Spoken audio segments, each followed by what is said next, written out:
On this episode of HistorEATS, we explore the origin story behind steak frites as a date night meal in both Belgium and France. When steak met frite for the first time, it was love at first bite.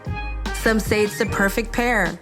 Since that fateful day, steak frites have become the go-to dish for millions trying to impress on date night. The combination is so beloved, it has caused a lover's quarrel between the two nations who claim the dish as their own. But how did this romance start? Let's uncover the history together. On each episode of HistorEATS, we uncover the clever and unexpected origin stories behind the iconic dishes we know and love today. We'll trace one delectable dish back to its roots to understand the history, then fast forward and see how it's inspired two of today's top chefs. And finally, I'll take you into the kitchen to prep a version you can call your own, creating an inspired dish that elevates your favorite meals. So raise your chalices high as we celebrate the food that brings us together for the moments that matter most on HistorEATS. Brought to you by Stella Artois. This romantic origin story has two eligible suitors fighting over steak frites, Belgium and France. And this love triangle starts with the fries. According to Belgian lore, during a harsh winter in 1680, rivers froze, making fishing impossible. With no fish to fry, locals used potatoes instead, and frites were born. But it wasn't until World War I that they were even called French fries. And this was all thanks to a group of Allied soldiers who still thought they were in France. Later, French and Belgian chefs served steak with golden fries in brasseries to couples in love. And that's why steak frites is now synonymous with date night. The rest is history.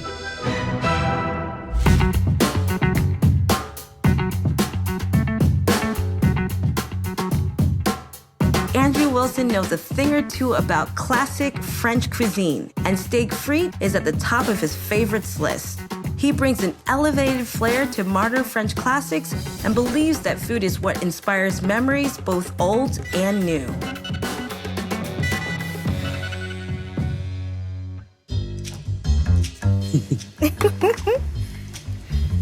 This is truly a piece of art. So this is just a traditional steak frites, but with our own spin on this. So traditionally, you would have a Café de Paris butter, which is melted on top of our steak. It consists of tarragon, parsley, some Dijon, ketchup, Worcestershire sauce, emulsified together. And then because we make our own spice blend, we toss the fries in that spice blend. But we also have a roasted garlic lemon aioli. And then we have our demi, which takes about 7 days for us to make. I was gonna ask the time frame on this demi because it looks really, really rich and decadent. Your team, they make magic. This demi is incredible. Thank you. This compound, oh my gosh. The whole argument between is it a dish from Belgium, is it a dish from France? I'm gonna say it's French. It's French, right? Traditionally, with Belgium, you have dishes like moule frites. You have very potato-heavy centric dishes, but this started with just a guy frying potatoes on a cart and a bridge, and then paired up with a rump steak eventually. As Chef Andrew was saying, France claims that steak frites is French because potatoes first turned into frites on the famous Pont de Neuf Bridge back in 1789. But wait a minute, that's almost 100 years after the Belgians' claim? So it seems France did introduce the steak and frites together as a pairing. But who created the frite? On that subject, the debate continues. Sharing your food is just, there's something that everybody romanticizes about. If you're out with somebody and you have this dish, which is a perfect dish to share, we can put this in the center and we'll be chatting. And we'll just be sharing the dish. That's what the dish is all about. That's what a lot of French food can be about as well, where it's an experience. The lights are dim, you have nice French romantic music, you order a steak frites, you share your dish. It's the whole experience. Food brings people together. That's the whole tradition, whether it be French food, whether it be, food from Belgium. There's a lot of sharing everywhere. Yeah. That's what it is. Beni Bistro and Boulangerie offered a tasty and authentic plate of steak frite. But P.5 Peruvian Bistro has a Latin take on this famous dish. Lima native Renzo Galeno learned to cook by watching his father closely in the kitchen. Peru is one of the most diverse countries in the world, something that's reflected in its culinary scene. The country has long been acknowledged as the gastronomic capital of South America, and Lima is where this fantastic cuisine comes from. Renzo opened P.5 Peruvian Bistro to bring people together, to share his love for Peruvian classics. Lomo Saltado mixes a Chinese steak stir-fry with, you guessed it, French fries. See where I'm going with this?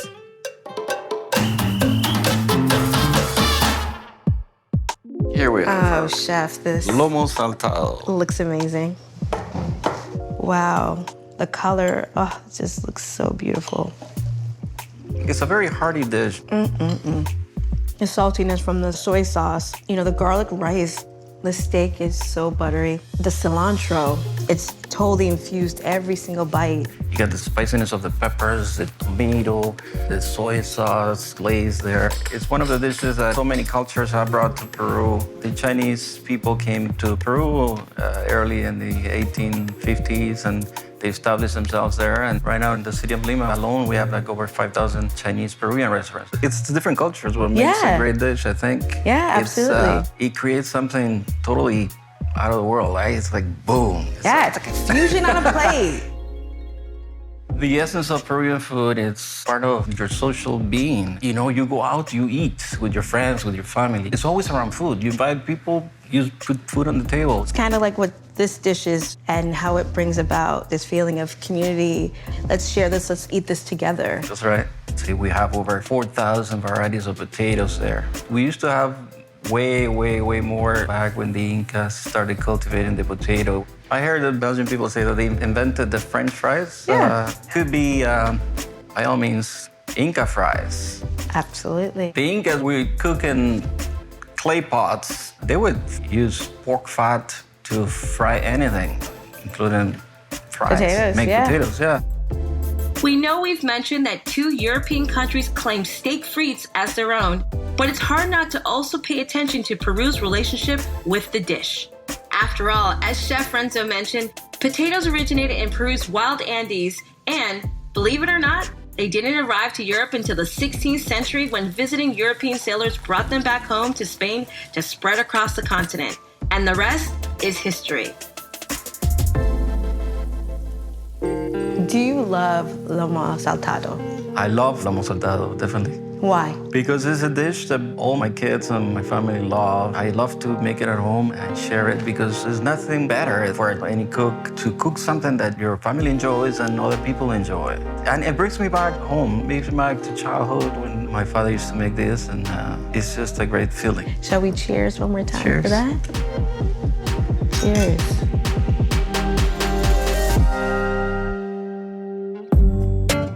Listening to both Chef Chris and Chef Renzo, I learned that it's all about sourcing quality ingredients and making this classic date night meal unique and special to you.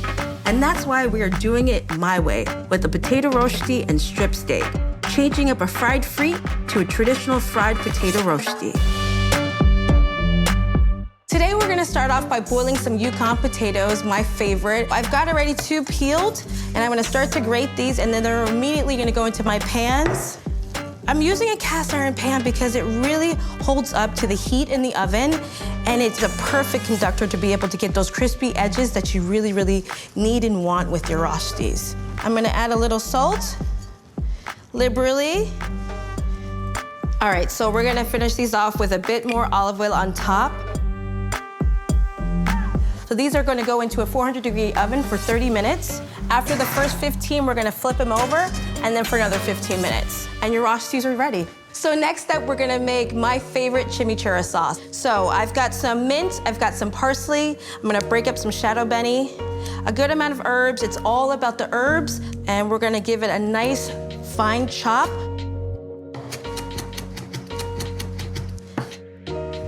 All right, so my herbs are nicely roughly chopped. Going to now add in this to my bowl. I'm just gonna smash 2 garlic cloves, peel off the skin, and we're gonna, again, roughly chop our garlic. It's all about strong, sharp flavors working together with those soft herbs. Let's scoop that in. Now we're gonna go in with some salt. Then we're gonna go in with some red pepper flakes. And the best part, this olive oil. I almost forgot, you wanna add a little bit of acid, because that acid almost cuts through the fat of the olive oil and also when you're eating your steak. So I've already made some pickled onions, so I'm just actually gonna tip a little bit of this vinegar from here into my bowl with my chimichurri. That's all I'm gonna put in. All right, so let's get these steaks seasoned well. Let's drop them right onto our cutting board. I've already dried them off. I'm going to now hit them with some salt and pepper.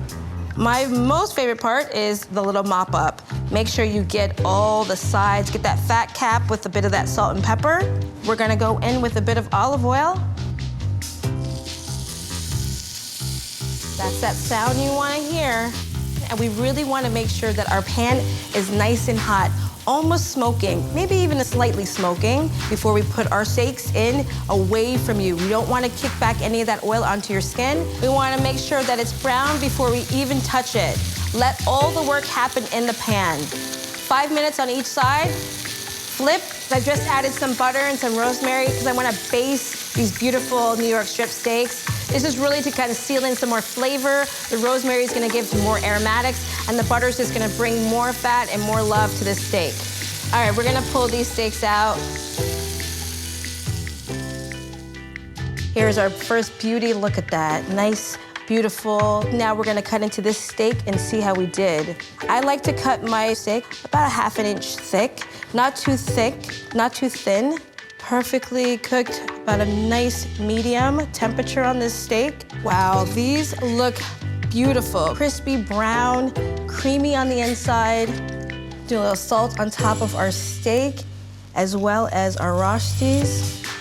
It is so simple, a shared meal for two, a perfect meal to enjoy together.